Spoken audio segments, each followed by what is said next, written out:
Katatapos lang ng ika-459 na Fiesta Senior at Sinulog Festival sa Cebu kung saan naging mapayapa ito at matagumpay.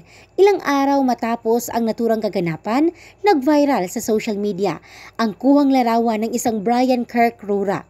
Ayon kay Rura, papunta siya sa Cebu North Bus Terminal para sumakay pauwi sa kanila sa Bantayan Island gabi ng Miyerkules, Enero 24 nang magpasya siyang kuna ng litrato ang cloud formation na ito.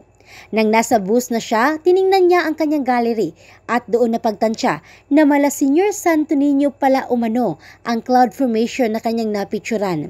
Natuwa siya rito dahil sa hindi inaasahang pagkakataon ay nakunan niya ng larawan ang naturang cloud formation.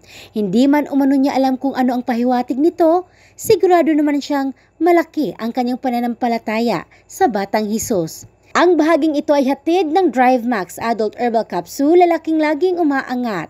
In the heart of changing lives, ito si Michelle Craste ng Brigada News Philippines, the Music and News Authority.